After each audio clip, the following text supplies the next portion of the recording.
Paalam na!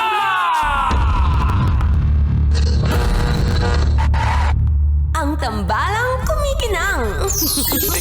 Nicole Ayala and Jericho Bandido. Ang kwento. Mula sa mahiwagang burnay. Mula sa mahiwagang burnay.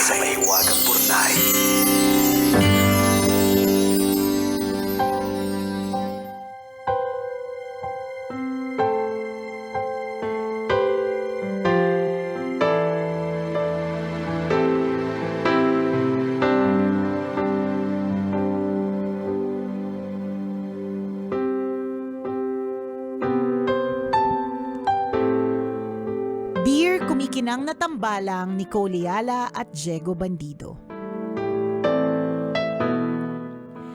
Itago niyo na lang po ako sa pangalang Elise. Belated Happy Father's Day po sa lahat ng mga tatay na nakikinig. Lalo na po sa tatay ko. Regular listener po yun ng programa ninyo at kapag napili niyong basahin itong sulat ko, sigurado akong alam niya na siya ang tatay na tinutukoy ko. Nag-iisang anak po ako. Hindi po kami mayaman pero hindi din naman kinakapos. Dati pong accounting staff si tatay sa isang accounting firm hanggang naging accounting supervisor. Araw-araw po siyang pumapasok ng walang karekla-reklamo. Dahil na rin sa angking sipag, disiplina at tiyaga, na-promote siya bilang accounting manager. Ilang taon na lang at magre-retiro na siya sa kaisa-isang kumpanyang pinasukan niya. Bilang anak, sobrang proud ako kay tatay. Para sa akin, siya ang ehemplo ng lalaking hindi sumusuko sa hamon ng buhay. Lalo na nang may malaman akong sikreto kamakailan lang. Isang sikretong hindi ko inakalang babaliktad sa buong pagkatao ko.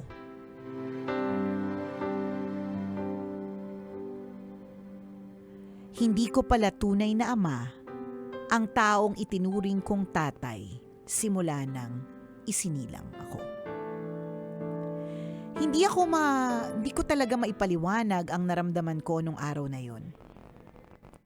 Parang may bahagi ng pagkabata ko na biglang nag-iba ng kahulugan. Nalaman ko din na alam pala ito ni tatay. Pinili lang niyang wag nang buksan ang katotohanan at ituloy na lang ang buhay. Doon ako mas nasaktan. Nasaktan ako para kay tatay na araw-araw kong nakitang tahimik na nagtatrabaho, umuuwi at nagpapakahaligi ng tahanan. Sa buong buhay ko, hindi ko kailanman nakitang napakalaki pala ng pasan niyang sakit. Isang gabi hindi ko na kinaya at kinausap ko si tatay. Tinanong ko siya kung bakit hindi siya umalis kahit alam na niya ang masakit na katotohanan. Ngumiti siya at habang nakatingin sa mga mata ko, sinabi niyang hindi lahat ng laban kailangang ipanalo. Mahal na mahal daw niya si nanay at paulit-ulit niya itong pipiliin kahit nagkamali ito ng minsan. Payapa daw ang buhay niya basta kasama niya si nanay.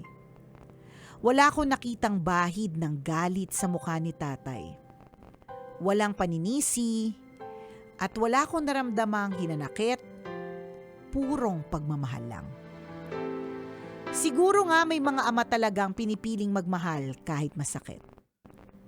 Ang swerte ko kasi buong buhay ko, minahal ako ni tatay kahit hindi niya ako kadugo. Salamat kasi nanatili siya sa buhay namin kahit minsan hindi siya pinili. Deserve mong mahalin ng buo kaya pinapangako ko sa iyo, araw-araw kong ipaparamdam sa iyo yon. Salamat po sa pagbasa ng sulat ko. Sigurado po akong napangiti niyo. Sorry po. Okay na eh. Salamat po sa pagbasa ng sulat ko. Sigurado po akong napangiti niyo ang tatay ko. ang inyong kumikinang na tagapakinig, Elise. Sing me a song again.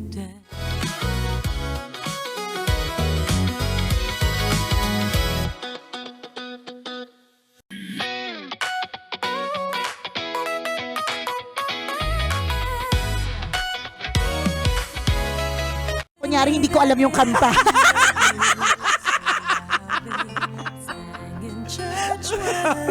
Kasi malamang kung alam mo yung kantang yan, malamang may gout ka na.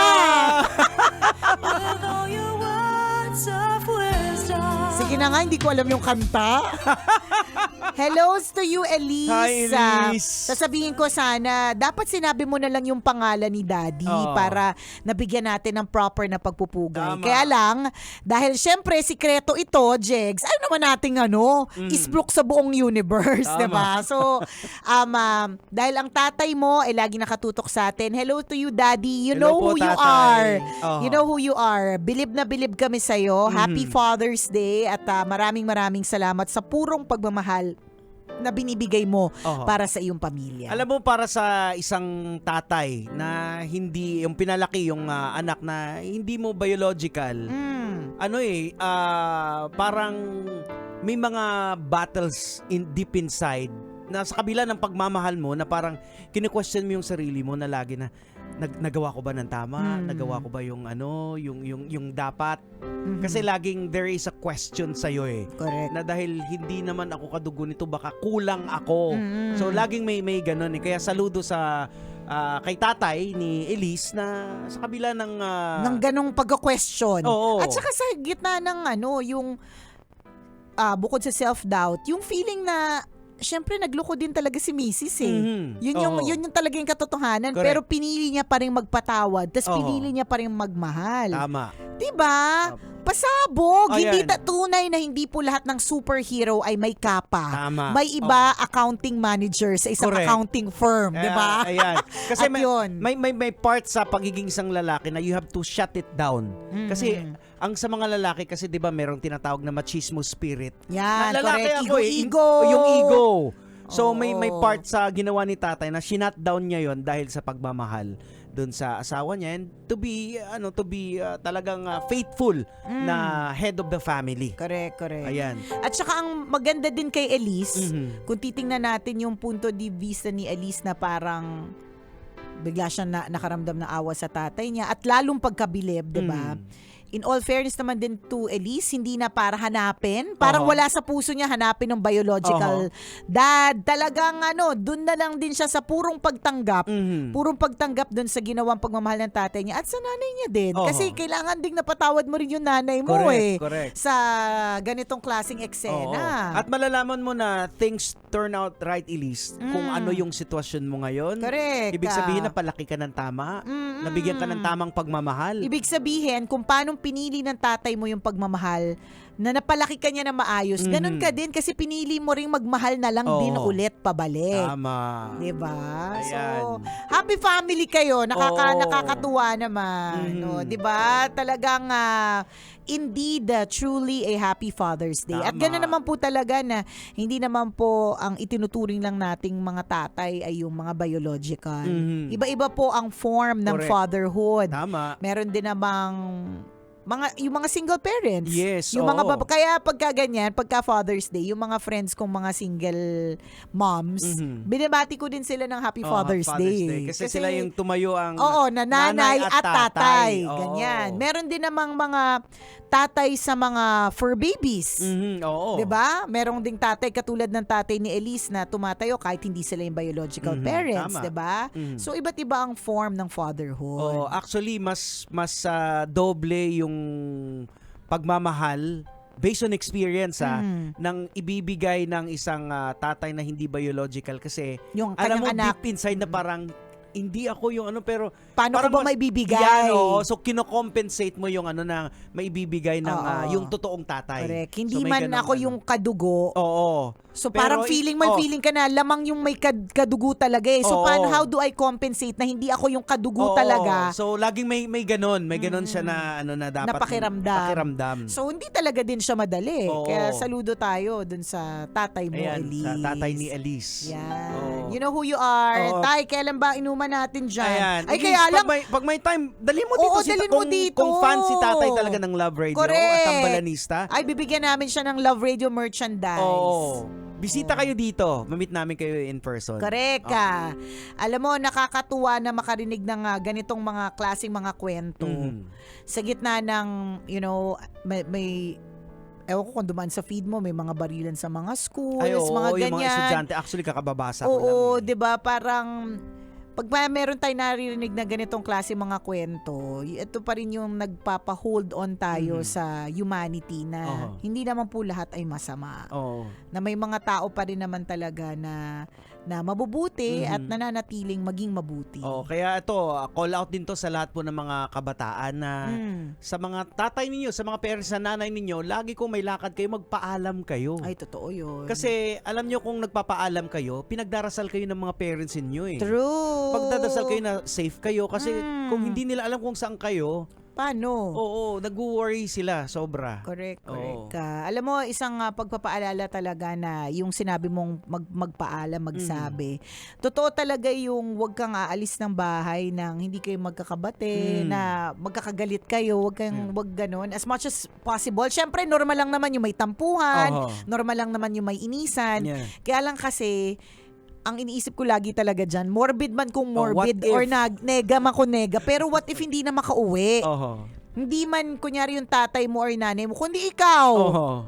Isipin mo na lang yung last memory nila Tama. of you. Magkagalit kayo. Is magkagalit, 'di ba? O, di ba may mga kwento na tayo dito na natanggap na ang bigat ng pagdala niya kasi nagkasamaan sila ng loob, ng asawa niya o ng Correct. ano niya. Tingnan mo yung sabi mismo ng tatay ni Elise. Ano ba yung sabi niya kanina? Hindi naman lahat ng laban kailangan ipanalo. Panalo, oo. Oo. O naniniwala ako dyan. Siguro dahil mataas ang aking harmony. Na tipong hindi naman lahat kailangang makipag-debate or totoo labanan. Kasi Hindi. tingnan mo yung mga tao maraming napagdaanan na buhol ng buhay. Mas understanding mas maraming lessons, mas natututo ka eh. Correct. Kaya tama yung sinasabi ni tatay ni Liz na hindi lahat ng laban kinakailangang may talo kasi doon sa talo na nandun yung gold eh, nandun yung wisdom Nandun yung lesson. Oo, andun yung lesson eh. So, yun. So, Elise. Thank you salamat. for sharing your story and happy Father's Day dun sa lahat ng mga tatay. Sa iyo din, Ayan, Diego salamat. Bandido. Oo. Lumabas ba kayo? Napakaraming haba ng mga pila. Kami nag-decide na lang kaming kumain sa bahay. Kaya nga nakalabas naman din kasi may kasamahan kami na nauna. So sila yung nakapagpa-reserve. pumila. Oo. So pagdating namin doon, nagantay pa rin. Sabi ko, parang halos sa isang oras ang pagitan Diba? natin. Nakapila pa rin. Nararanasan namin lagi yung pag Mother's Day at saka Father's Day. Kaya memorize na namin na it's either mag-celebrate ka before kung sa restaurant mo kung gusto nyo lumabas o di naman kaya mag-celebrate kayo sa bahay. Kasi talaga minsan ang saya ninyong lumabas ng bahay kasi mag-celebrate kayo ng Father's Day. Tama. Pagdating mo doon isang oras na hindi pa dumadating yung sisig. Nakasimangot. Nakasimangot na kasi lumpiang-lumpia ka na, hindi ka pa nakakakain ng lumpia. Tama. Ganon, no? 'Di ba? Naway nagkaroon po ng meaningful na celebration ng Father's Day ang lahat ng mga tatay. So sa lahat ng mga tatay, hindi man namin kayo nabati ng saktong araw, pero ngayon po binabati namin kayo na Happy Father's Day. Yes. Manong Driver, ayan, correct, Happy Father's Mamang Day. Chuper. Hindi ko rin nabati sa radyo last week. So ngayon na lang aking asawa. Happy Father's Day. Ayan. Sinabi ko sa kanya ang message ko sa aking asawa na si Daddy Ren na sana sa Father's Day regaluhan mo ko kasi hindi ka naman magiging father kung wala ako. Oh. Kaya, pinayagan niya akong mag-purchase nitong magandang lock na earrings na ito sa opening ng Mayet de la Rosa Mayet de la Fine Rosa Jewelry yan. dyan sa 168 Shopping Mall. Oo nga, nasa 168 Oo, na. sabi niya, ako yung di ba? Ako yung magsi-celebrate ng Father's Day. Bakit ikaw yung may earrings? Tapos sabi ko sa kanya, kasi hindi ka magiging father kung wala ako. So, bilhin na natin yung hikaw. Tama. Uy, congratulations sa Mayet Congrats, de la Rosa, Mayet de la ha? Rosa. Bagong branch sa 168 Shopping Mall. Tambalang kumikinang pa rin po ako si Diego Bandido. At ako po si Nicole Yala. Kailangan pa bang i-memorize yan? Basic!